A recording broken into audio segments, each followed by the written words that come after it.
I think there's some people stuck in churches where it's like a history book. Yeah. They're at 2 points. They got the history that's in the Bible, and they got this future they're hoping is going to come. And right now it's dead. For so long, I feel like in my life, I was trapped in these chains, and I literally was. You can have a finite number of words in a finite book, and it's infinite.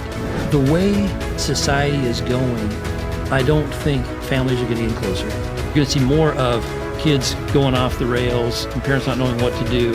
For a lot of times, it could lead to parents being saved.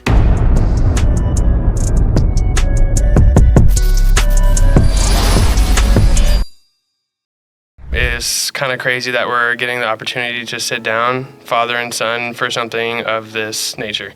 Oh yeah, who could have guessed? Not something I would have pictured, not necessarily something that I would have wanted in my life. Yeah, I could have called you a year ago and said, hey, Blake, I got this thing I want to schedule with you at a church. Your salvation story is just like mine, to where we were not looking, and the word says, while we were sinners, he saved us. And so, because then you didn't do it. And that's like anybody that knew you before knows you weren't working towards this. It's like, bam, and Jesus found you.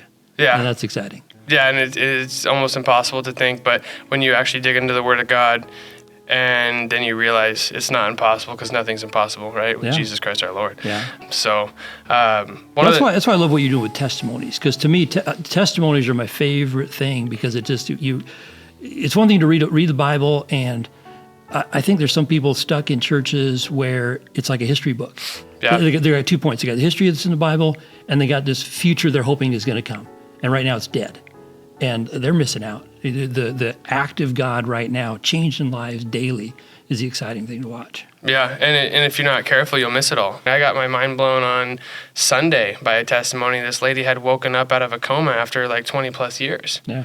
And hadn't heard like anything. She didn't know what QR codes were. It was pre 9/11. So she had literally no idea what was happening in the world, went to church to go prove somebody wrong, and got saved. Wow. And it blew my mind. You're thinking like, wow, we think we have these testimonies that God gave us and delivered us from, and then you hear someone else's testimony and you're like, man, this is really insane. Oh yeah. So I'm glad I get to have the opportunity to help not just share my testimony, but other people's testimonies, because I think at the end of the day, when I've always told people, it's not a matter of how many people we can reach, it's about the people that we can reach, right? If I reach 1,000 people, great. If I reach 2,000 people, great. But if I reach 2 people and 2 hearts are changed, or even 1 heart is changed, it's all worth it. Absolutely. So with that being said, let's talk a little bit about, I know we wanted to kind of lay a foundation for some of the stuff that you and Mom went through while I was on my journey of destruction, while I was in my path of darkness. It's going to be kind of heavy, because there's going to be some stuff that, maybe I don't necessarily remember. A lot of that time in my life is dark. Mm-hmm. I took a lot of drugs that really clouded it. And I was talking to a friend the other day, and it's funny because as you go through things and the more trauma you experience, the more trauma you push down and your brain starts to forget.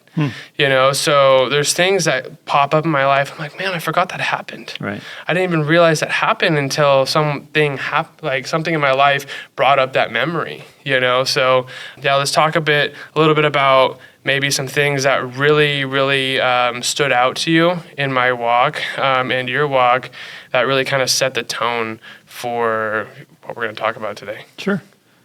Then we just kind of start in where we were from. So I guess what I saw, and again, it's amazing how God works on our brains. And so I can really only look at this through the lens of redemption. Yeah. And the amazing things God's done for you, the amazing things He's done for me through this. So I have to go back and go, oh yeah, that was painful. And so it's not like I can remember the pain of a broken bone. I can't remember it. So, but I can remember going through it. I can remember, crying at night and being worried about you. The main things were, you basically, not wanting to be part of the family, running away, living in your car, taking drugs. And so we were concerned for you.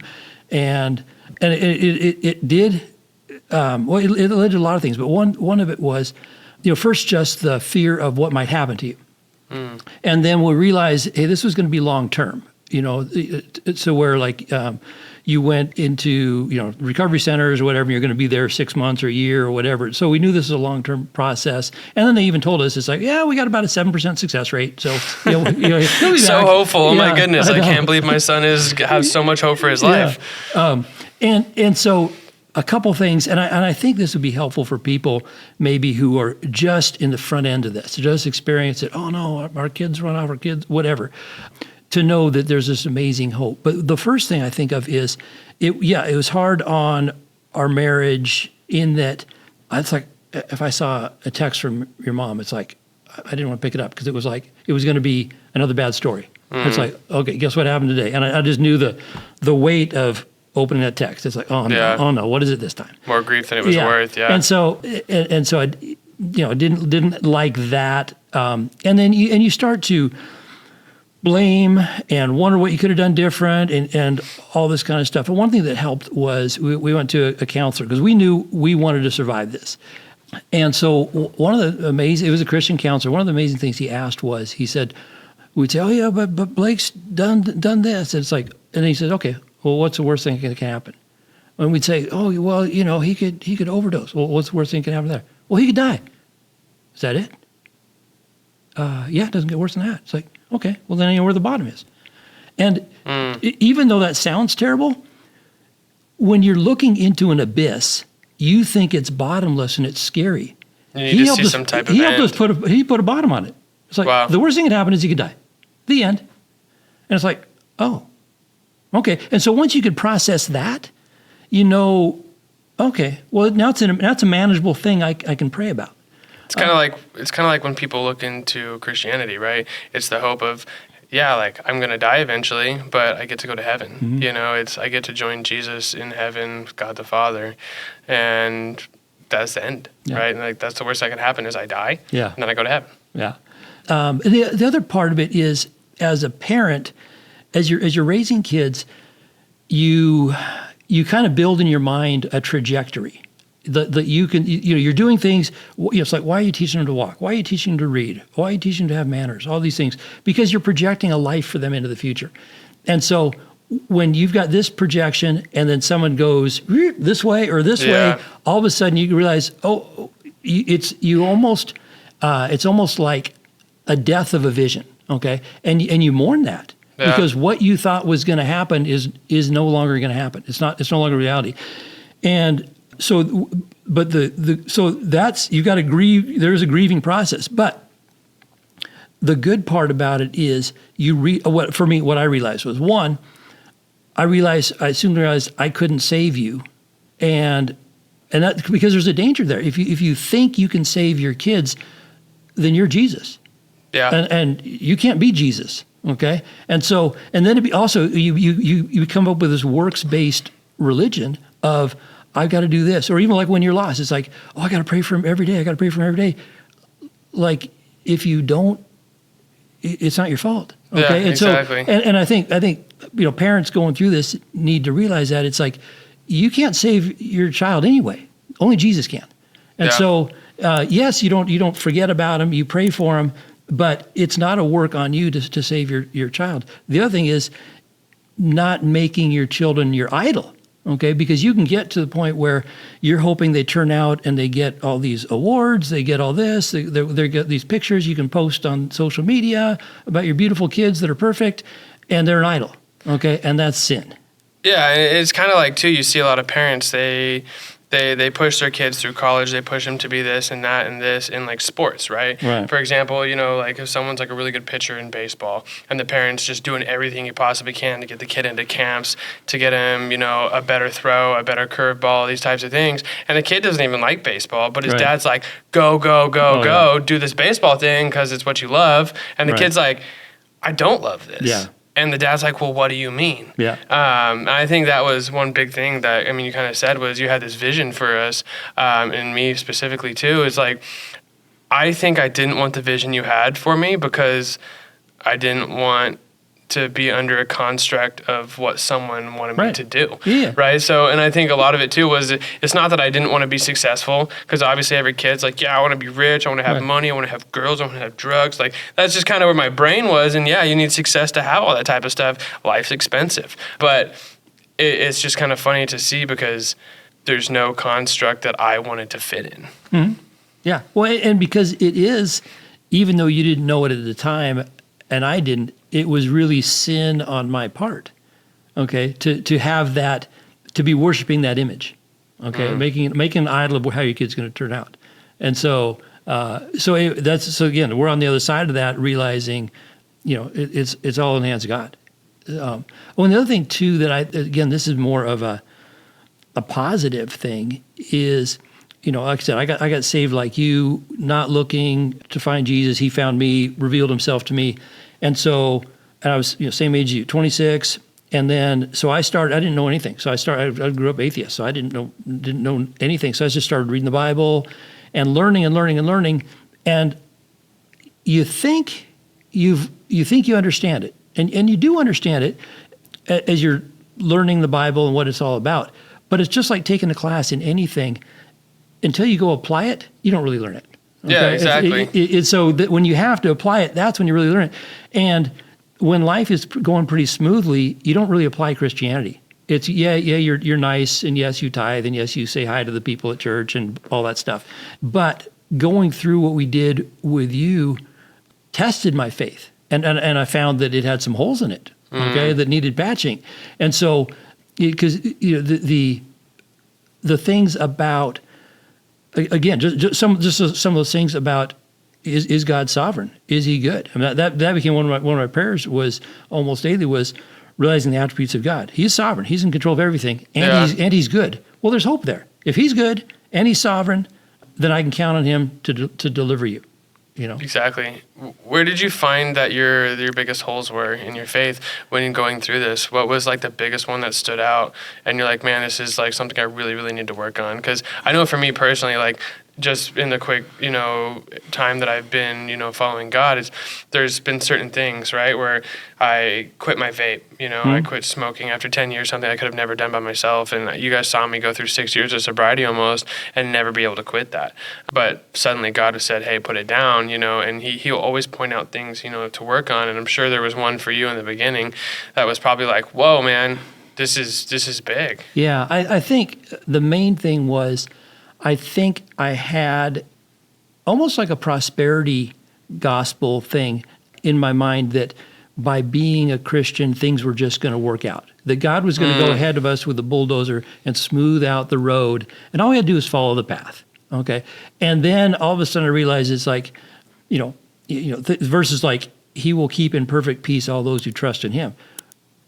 That's peace in a storm. Okay, that's where as I didn't realize, all of a sudden I realized, looked at the Bible differently. All those things about peace doesn't mean peace in the absence of trouble.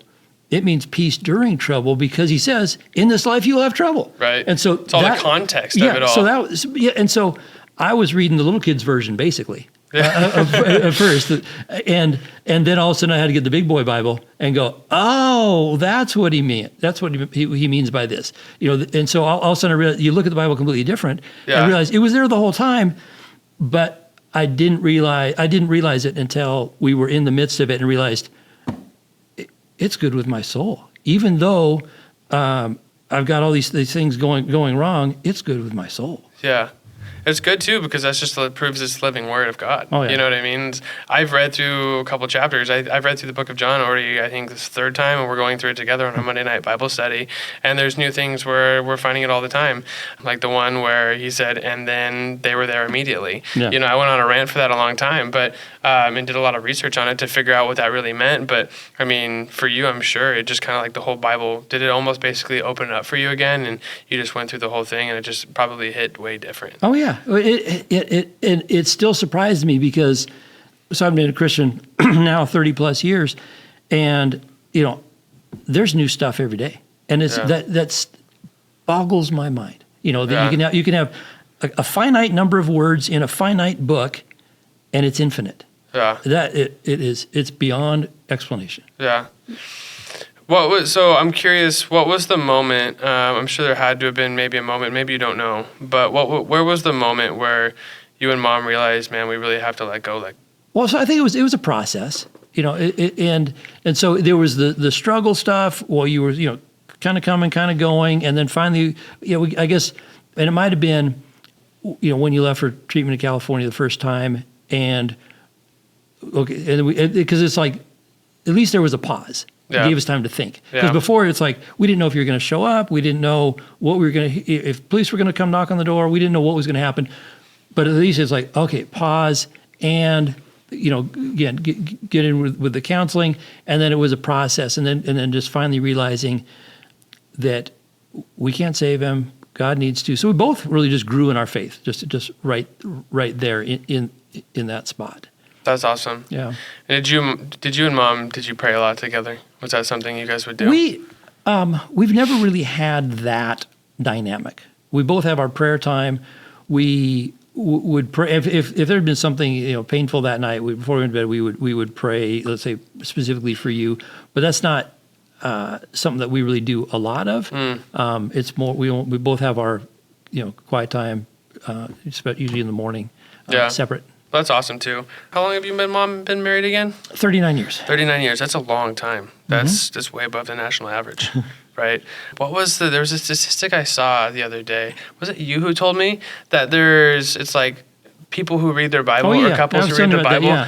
Say that statistic I might for be me. misquoting because it was Mark Driscoll quoted it from a Pew Research study, but basically saying if you take people that say they are Christians, the divorce rate is the same as the general public. Yeah. Okay. Because people say they're Christians because they think they are because they've been to church at Christmas. They say they know there's a God, but they don't follow God. Yeah. And then on this research they were very specific about the actions of the Christians. What they found is people that they asked them how often they read the Bible, and if they read it once a week, twice a week, 3 times a week, same result. 4 days a week or more, completely different numbers. It's like 87% success rate in marriage. That's crazy. With 4 days a week, 3 days a week, it's the same as the national average. Yeah. That blows my mind. Yeah. That's something where it's like, I think I talked about it at a class the other day. I kind of brought up that statistic and I said, man, even if you're not a Christian, maybe it's even worth just reading the Bible every day. Right. Because if your marriage lives on it, maybe just read your Bible every day and you'll stay married. It's just kind of a funny thought is if it's something that's that impactful, then why doesn't everybody do it? But also, again, so this is also why I like testimony, because I think for you and for me, God clubbed us from behind. We didn't see him coming. But I think for a lot of people, something drives them to seek God, and usually it's maybe a negative situation, and maybe somebody is having a terrible time with their marriage. They've tried all the self-help books. They've tried everything that Oprah says. They've tried whatever, and it's just not working. And so they're going, I don't believe in God, but hey, it's worth it. It's cheaper than a divorce. Yeah. Let's read the Bible 4 days a week, honey. I'll see if I can go find one. Yeah. I'll go down to Amazon probably has them. Let's get this thing called a Bible and let's just read it. And I think somebody might even try that just as like, I feel like people would get saved too. Exactly. Like if everyone would just read the Bible to try to extend their marriage, you'd probably have half the population get saved. And you'd be like, wait a minute, what just happened? Yeah. Everyone's married and we have 50% more Christians and the world's a better place. This is insane. Yeah. Less traffic, less road rage. It's all better. Yeah. You could come over here more often. Yeah. Okay, so I'm thinking 2 things from the journey, 3 areas really stand out to me in ways of predominant moments where I just felt completely on my knees in ways of the family. There was one moment that really, really hit me hard, and I feel like this is the first time that I realized now, well, I guess maybe let me rephrase that. Looking back, this is something that I see and I'm like, man, that was really painful. I remember I was court-ordered to be home on drug and alcohol probation. I had left the house all the time. I was literally sleeping in a car with towels that I had stolen from a pool. And I took all their towels so that my car was comfortable. And I remember you and Jillian, my sister, for those who don't know, we were sitting at the house and we got in a big fight or something like that. And I don't remember what the fight was over, but it was you and Jillian. And Mom was in the bedroom, and you guys, I think it was over some guy. at some point. And I kind of chimed into the conversation, defending Jillian. And I said something. I don't even remember what I said. I said something probably pretty messed up. And at this time, I had known from the lawyer that only thing I could possibly do to get out of the house was you tell me to not be there. And so I had said something really messed up to Mom. And I don't remember what it was, and it doesn't really matter. But you looked at me and said, get out of my house. And I looked right back at you and I said, text it to me and I will. And then you texted it to me, and I never had to come home again. And then that's when that actually leads to the second part that most humbled me, that I still look back on now, and I'm like, wow, that was really painful. Was I called you and Mom one night. It was probably maybe 9 o'clock at night. My heroin dealer had just gotten put in jail for DUI, and I was in my car. I had just peed dirty in a drug test, and I had tested positive for everything.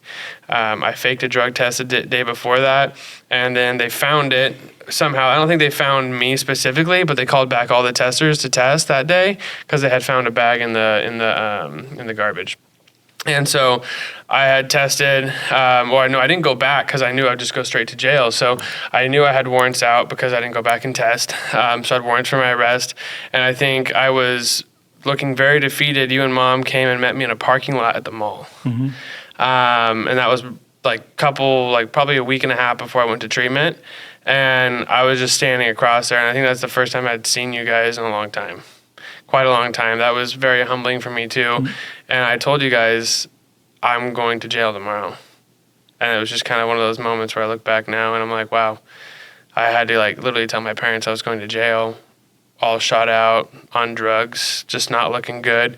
I was 113 pounds at my same height right now at 5'11". So I was very unhealthy. And then the last one that I always really default to if I ever think about this type of thing was when I was in jail getting sentenced as a minor for my court date. And I think this was the day that I decided to go to treatment centers in California. It wasn't even the fact that I was really in jail. It wasn't the fact that I was getting sentenced for anything. It was the fact that I was standing in a courtroom with both my parents behind me in handcuffs and shackles that were shackled together. And that for me was really, really painful because who am I to be a son to stand in front of their parents in chains? Yeah. And it's funny because it goes back to that, my chains are gone, right? I've been set free, right? Yeah. And being saved kind of feels like that, from at least the family aspect, the life aspect of it all, just because for so long, I feel like in my life, I was trapped in these chains. And I literally was, I've been to jail 3 times, and all 3 times I've been in handcuffs and chains, right? And isn't it funny? Just how when you're rebelling, you're doing it because you want freedom.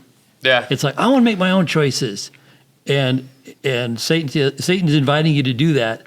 And what does it lead to? Bondage. You know? It's like all of a sudden, you're addicted. You're in handcuffs. You're in leg cuffs. It's all this stuff. It's just like, it all takes one direction. Right. And bondage. None of it made me feel better. None of it saved me or anything like that. So it's not like I even gained anything out of it except for some charges, some dirty drug tests, some pain, and a lot of trauma. Yeah. Right. And more insurance. Right. And more insurance. So really expensive insurance.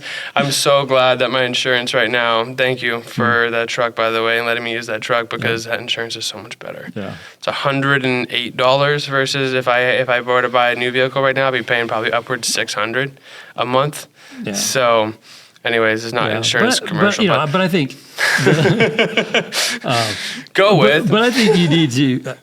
I think a lot of people need to hit bottom. Yeah. Okay. To finally realize I cannot do this on my own. We were talking about that the other day, though. I was talking to somebody, and I think it was in one of the testimonies that we had on here, and we were talking about rock bottoms. There's no such thing as a rock bottom. It's your bottom that you currently hit where you feel the worst that you ever have, right? That's bottom. You go back, you'll get worse. I promise you. Mm-hmm. I promise you it'll be worse. It might not be worse immediately because when I went back to drinking this last time, it wasn't bad. I was like, oh, cool, I'm not an alcoholic anymore. Got in a relationship. relationship, it got messed up, became an alcoholic again, started using drugs again, and then boom, right in the back spot. And I'm in an even worse bottom because all of a sudden all the trauma came back. Yeah. It followed me there. And you're like, man, this is really bad. How did I get here again? You know, if only I would not have, or if only, and then the only thing that really makes sense is if only I had followed Jesus, right? Yeah, but I guess one is, you know, if you'd have called me and said, hey,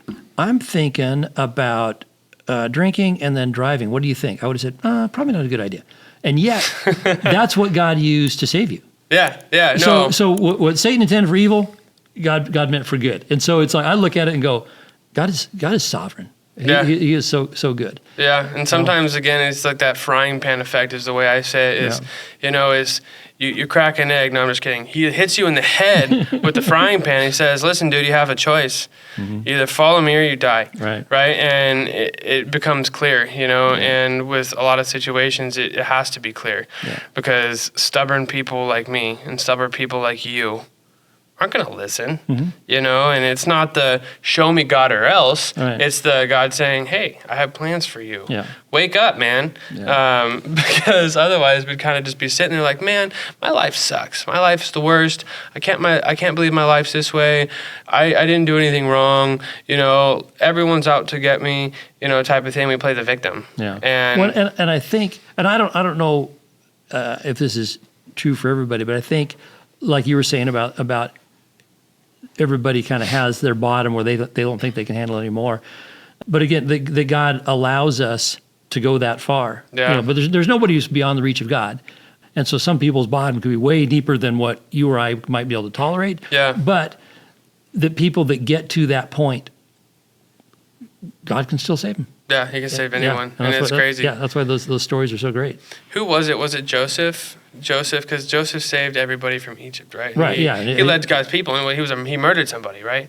Am I the wrong guy? Yeah. So his brothers pretended to kill him. They told their dad that he was dead, but they sold him off into slavery. There we go. Still pretty messed up. And then moral of the story, ended up in prison, and then God used it to save the Jewish people. Yeah. So.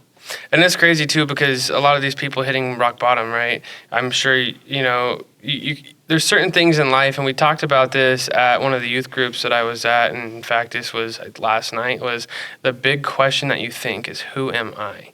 Right? And you're at the bottom, and I remember being at the bottom thinking, who am I? Like, what am I? What have I become? What am I doing? Because it just doesn't make any sense. And at that point in your life, you know, when you're in jail or you're in your bed on drugs, high, coming off the drugs, you know, basically just detoxing like crazy, you're thinking, who am I? Why am I doing this? Why can't I stop? And a good example of it that they gave last night was when Abraham, you know, was like, God, how am I supposed to do this? Like, who am I? He said, who am I to lead these people out of Egypt? And God said, do not worry, I am with you. Something along those lines. It's not exactly a quote, but he didn't even answer Abraham and say, like, this is who you are. And that's the example they used last night, because God says, it's not who you are, it's who I am with you. And that takes you to the question of who am I? And then the way it was phrased was, who is God? Who am I with God? You're a son of God. You're a daughter of God. You know, you're the people of God, right? So with God, we can be somebody, you know, and again, even us being somebody is really not anything. It's who is God all along, you know? Well, there's the thing where Jesus is being baptized and God's voice comes from heaven saying, you know, this is my son in whom I am well pleased. And he hadn't preached a sermon. He hadn't healed anybody. He hadn't raised the dead. He hadn't performed a single miracle. Before he had done anything, God said, "This is my son who I'm well pleased." And so that's where, as believers, that's where we start. Okay, it is more important to know who God is, because once you know who God is, then you figure out where you fit in, and then we don't. It's not a works thing where we work to try to gain His favor. We start with His favor. And then we just work it out. Yeah, it's not like you lose it. He's not sitting there like, man, I can't believe you did that this time. Yeah. But so with you and Mom and stuff, did you guys, I want to hear a little bit more about, your guys' journey through it all. Well, yeah, because there's a lot of things, there's a lot of growth that came through it. One thing that was extremely helpful was community, small group, having a group of people around us that could pray for us, pray over us, and walk us through this so that, because otherwise it was just among ourselves. Yeah. But every week we had our small group that we were real close to. And so it's like, it was almost every week it was an update of, okay, well, here's what Blake did now, or whatever. But it was... Well, the funny thing, too, is, and for everybody watching, it's something that not everybody knows, is my sister and I went through this at the exact same time. Right. So it's not just me as the royal mess up of the family. It's both of us as the royal mess up of the family. Like, we're just going Breaking Bad on my dad and my family, because we're both just flying off the rails. Like, we're a train that God stopped with brute force, and we're just kind of like blasting to pieces everywhere. Right. With that type of stopping force. So just remember, it's not just me; it's my sister too. but you're right. No, you're right. I'm just basically stating that for you guys went through a lot at once. We did a lot at once. A lot at once. Yeah, kid on drugs, teenager pregnant. All that stuff going on at the same time. And so, and so you get having that.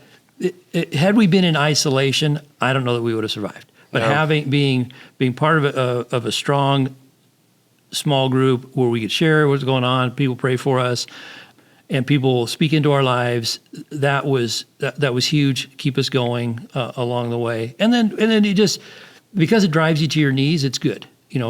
So some of the verses that I kind of relied on. Well, I told you about just, talking about God being sovereign and God being good gave me confidence. But then some of the verses of, he who began a good work in you will see it through to completion.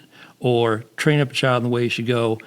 And where it goes. As he grows up, he will basically come back to it. And then the other one, in Psalms, I'm confident of this, that I'll see your goodness in the land of the living. And there's also a verse, I think it's also in Psalms, where it says, your children will become a blessing. It doesn't say your children are a blessing. It says your children will become a blessing. I go, whoa. I can grab onto that verse. Yeah, that's pretty powerful. I never heard it. Yeah, because I was going through it going, it's almost like a joke from God for me. Right? It's like, your children become a blessing. Don't worry about it. We're still working on the becoming part. Eventually. Yeah, and it did. In my time. And look where we are. Yeah, that's insane. That's crazy. Again, living word moment. Yeah. Where you read that and you're like, wow, that's crazy. But if you read that when you're like 25, you're like, okay. Yeah. Yeah, exactly. No, my children will be a blessing. What do you mean, God? Exactly, like you're saying. I probably, read that for 20 years and it meant nothing. Yeah. Whoa, that's insane. Yeah. And then he just lights it up for you. So what you need is in the Bible. For your community, you said you did a lot of community. Mm-hmm. Was it just like church community, or was it, you said small groups at the house and stuff? But that leads me to say something else. So we basically, through our church, we have a small group that meet every week. But with what you're bringing up, at that time, again, I thought I had faith, but I had learned a lot through this. So going through all this with you and Jillian and the strength I gained, a couple things happened. One was I learned that, so lost is lost, okay? And so, we prayed for you, but, didn't see positive results. And I kind of decided, it's like, I could spend my whole life on my knees praying for these two kids. Or they're lost. You can't get more lost. Lost is lost. They're saved and there's lost. Yeah, that's true. And so it's like... It's a really good way of thinking about it. Yeah, so it's like, why don't I take my time and focus on people that God's got around me that maybe are, ripening fruit, that are where God's at work, and I can see helping them. And I'll keep praying for these guys, but I'm not going to save them because I already figured out I'm not God. And lost is lost. They're not going to get more lost if I turn my head. They're just kind of on park.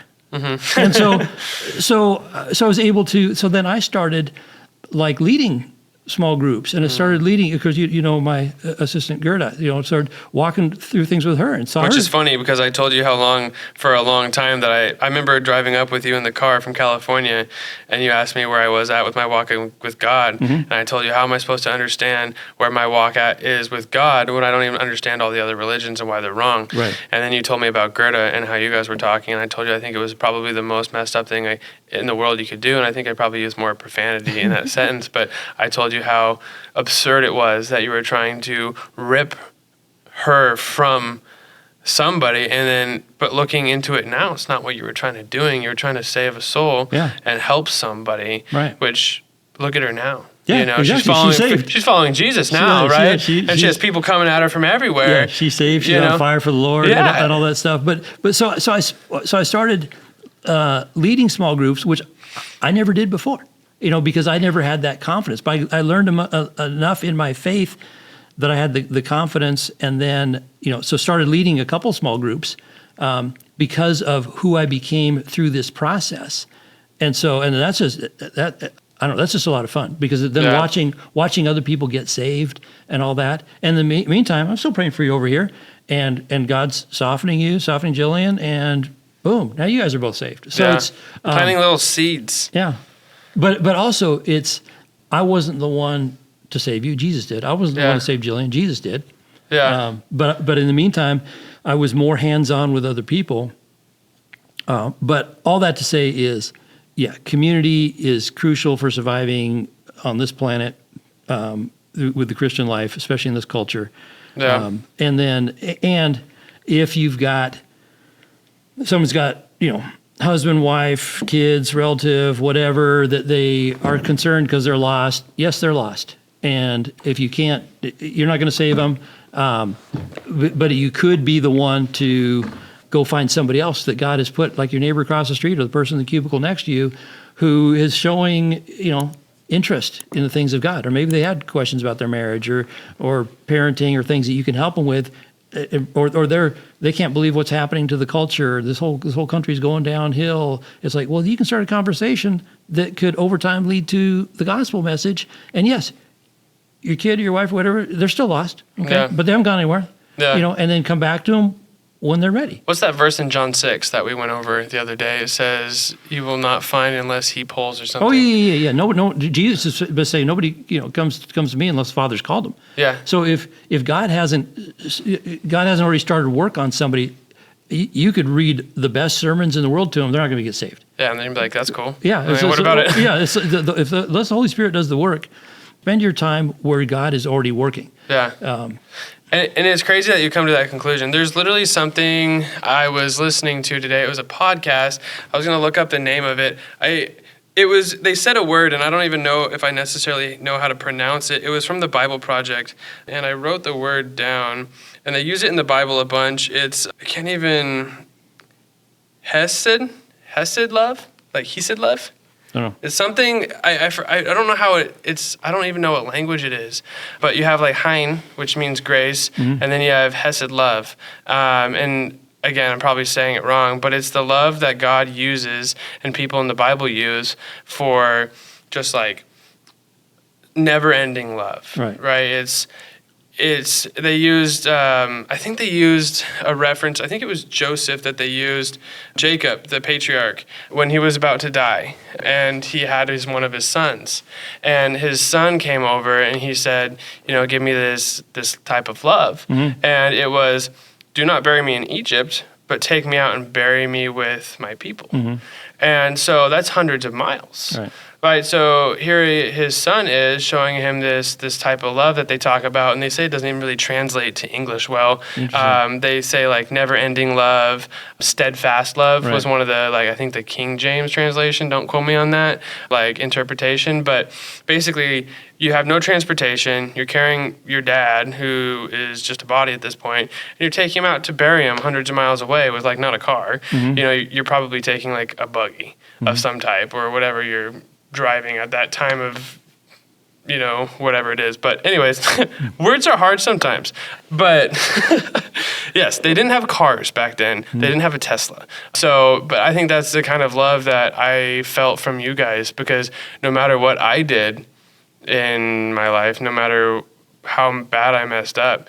You guys just showed me just undying, steadfast love. Yeah. No. So yeah, the word I use is the unconditional love. The unconditional. Yeah. So it doesn't require reciprocation. That's what God shows us. Even when we're stupid, which we are, even when we're sinners, which we still are, He still loves us. You know, if I was God, I would have squished the world a long time ago. It's like, dude, you're done. You know, it's like enough. You know, not looking so good down there.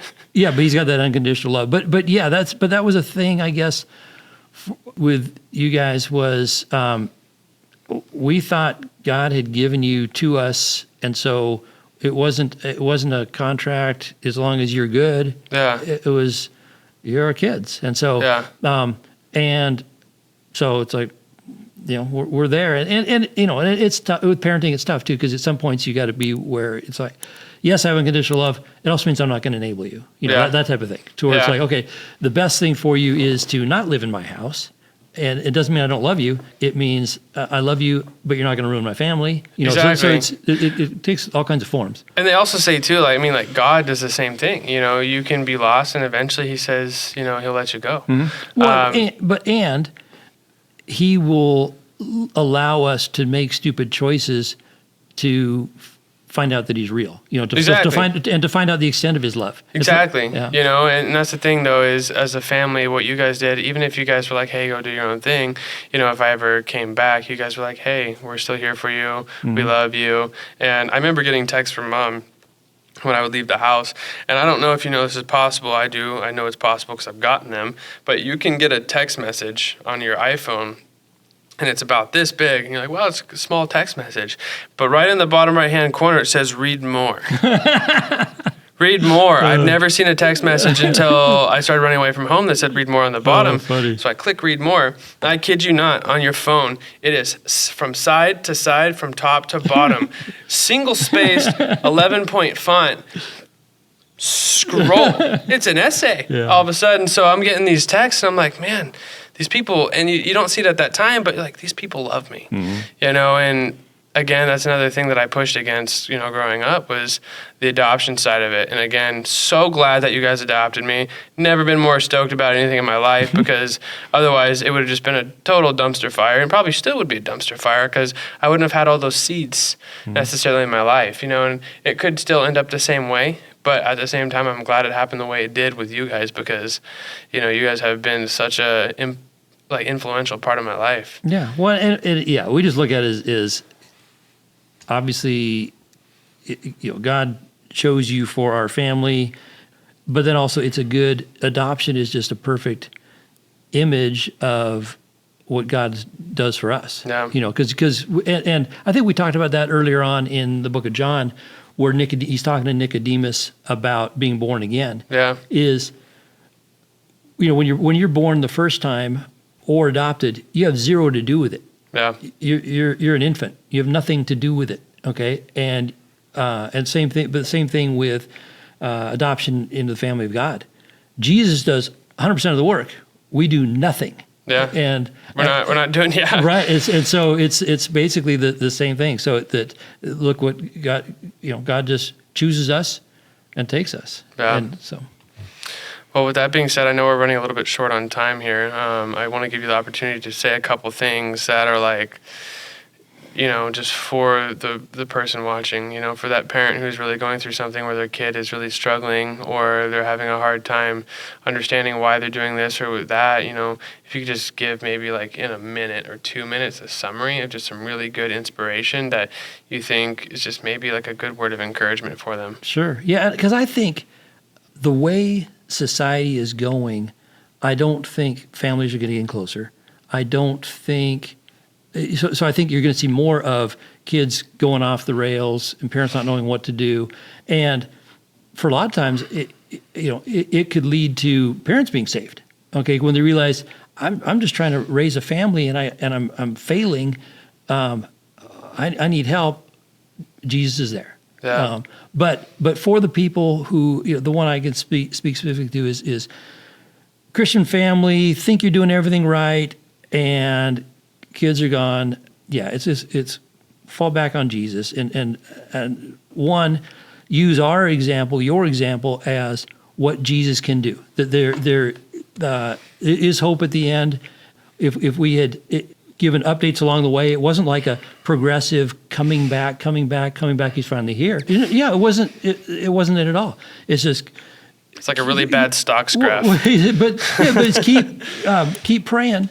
Know that God is sovereign, and use it as an opportunity to build your faith and trust. And it's going to be God's timing. But it helps. For me, the blessings was, unlearning, learning that I'm not God, learning to make sure your kids are not an idol. So it helps me be a better parent. Helps me be a better Christian. While we're waiting for God to do a work. And once you can get that peace that it's God that's going to save your kids anyway and not you, there's total peace in that. And God's got you on this earth for a purpose. Look around you. There's a great Bible study by Henry Blackaby, where he just says, look where God is, find out where God's already working and go join him there. So look around you, because I guarantee you God is working somewhere around you. Yeah. And it may be, again, that neighbor you hadn't thought of, or the coworker or whatever, and go follow up on that while you're waiting for your lost child. Wow, that's amazing. That's encouraging me. I'm not even the parent here, so yeah. I appreciate that. Wow, yeah, I'm really glad we had to have this conversation. It's different because it's not, again, what we said in the beginning. It's not what I ever expected would happen. Sitting here in front of each other, just talking about how it went through. It's usually one thing. You ever go through something and you see the one side of something, but you never saw the other side. And it's really inspiring to me to see the other side, especially on the faith-based part of it and the aspect. It's just because now I have some reference for my future, but I also get to see how to dig in a little bit deeper when things, start going sour. Because just because I'm saved doesn't mean everything in my life is going to be great. Yeah. It's still going to be a struggle all the way through, but because of Jesus, it's going to be so much more worth it. Yeah. Well, I think the last thing I would add is, I think what you're doing with this podcast is critically important, because you and I happen to be in active churches to where we see people being saved all the time. We see baptism, we see lives change, and it's amazing. And it shows you that God is at work. And if people aren't seeing that, because I've been in churches in the past where you never saw that. Yeah. And so having this platform to get those stories out there, so people can see that yes, God is at work. In the Gospels, Jesus says a couple things. You'll be my witnesses in Jerusalem and Samaria and the ends of the earth. He couldn't have just been talking to the disciples, because 11 disciples were not going to make it to the ends of the earth. No. Okay, or he says, go therefore and baptize people in the name of the Father, Son, and the Holy Spirit, and basically, but again, it was obviously going to be a long-term project that didn't just involve those 11 people, and so that's meant for us today, that we're supposed to be doing the work of God. And when I hear somebody's testimony, it's like, it reminds me, yes, it's still happening. It gives me hope, gives me faith to go talk to that person that I might have been afraid to talk to. No. And so I get when he calls, you answer. Yeah, and redemption stories are my favorite part. Yeah. To sum it up, I wanted to share something too, because this is part of the redemption story of what you're talking about, and I think you probably remember this Bible. Absolutely. Right. I talked about this in my testimony a little bit, but this is something that, if you can't see, this is a Bible that my family gave me on my birthday, and you guys gave this to me, and I was kind of confused why you're giving me this Bible, because you had bought me an NIV study Bible and sent it to my house, even really before I became a Christian. I was kind of like, cool, whatever. I didn't even notice my name was on it until I got saved, and I saw this Bible, and I was like, well, it's a cool Bible, like, but sure, why are you giving this to me? And if you open it up in the back, you see these different areas in here where my family wrote in it. And these areas in the Bible are signed for 2022. And this is back when I found out I had appendix cancer. My mom flew down from Washington and spent some time with me down there, and I found out I was cancer-free. But apparently Jillian had gotten this Bible, correct? Mm-hmm. And she said, hey, I want you to all write in this, and when Blake gets saved one day, we will give this to him, and it'll be a reminder of how good God is. which is super powerful. I see this all the time, and I have it just posted in my room. But the one that was in here that really hits me the most every time was the one from Mom. And it says, "Dear Blake, my verse and hope for you since you left, Psalms 27:13. I remain confident of this. I will see the goodness of the Lord in the land of the living. Jesus loves you more than I do, and that's a lot. Welcome home. Love, Mom." And I have Grayson, Hunter, Rosie, Avery, and then from you. Do you mind if I read it? Sure. Again, I wrote a couple years ago, so I don't even remember what I wrote. Right. "The day Jillian picked up this Bible for you, Pastor Hank was your handwriting. Oh, yeah, it's terrible. I should have been a doctor. Pastor Hank was here. You read it for me. Okay. The day Jillian picked up this Bible for you, Pastor Hank was visiting from Roatan and had us pray for our kids to return to the Lord. I prayed for you that Sunday. On Tuesday, you went in for surgery, and within a week, you had survived cancer. I think it all fits together that God was showing you He can be trusted and showing us that He has you in His hands." And and he was preaching from that. Pastor Hank was preaching from that verse that Mom quoted there, because his son had just been restored to him, who had his life on drugs and was gone. And so Wow. he was just, it was sort of a victory story for him.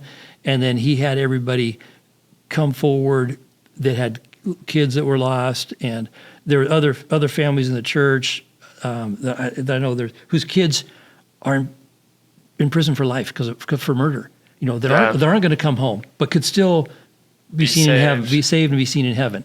And so anyway, it was just a moving event, and it's just so cool that God gave us a little preview, and just gave us all enough hope that Jillian picked that up, thinking someday Blake's going to get saved. And 2 years later, boom. And it's crazy. Yeah. And the last one I'll read is from Jillian. It says, "We love you so much, Blake. But better yet, God loves you. He knew this day was coming. Soon, I can just imagine the smile on his face as he welcomes his son home. No matter how far we wander, he will always run to welcome us back. For this my son was dead and is alive again. He was lost and is found." And they began to celebrate. Yeah. So that's from the parable of the prodigal son. It's amazing. This is a very impactful piece for my life, just because I see it and I see hope. Yeah, well, and people should have that hope, even though their kids seem lost. God knows where they are. Yeah. Because He's the God who sees. So I guess best encouragement is, for me on my side too, is like, for how impactful this Bible was, if you have someone that you're praying for, maybe do something like this for them, and then one day you can give them something this powerful. Because when I got this Bible, I can tell you, I went home and I didn't cry in the car, but I about lost it when I got home, just because it just meant so much to me. We were talking about Gerda when she was visiting her mom in Hungary.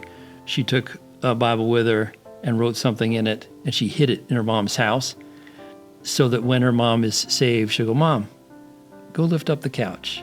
That's amazing. Yeah, so she did that, about 2 years ago. That's amazing. Waiting for the day. That's amazing. Yeah. Hope is always an inspiration, and God is our hope, and He's our inspiration, and He's forever there, and He's forever going to take care of us. Yep. Give me a hug. All right. I love you. Love you. Well, I'm glad we had this. You guys, thank you for watching today. It's a real pleasure to be able to spend this time with my dad and just be here to share the raw testimony of where he's been, where I've been. So anyways, thank you for joining Elroy Production Podcast, and we'll see you next time.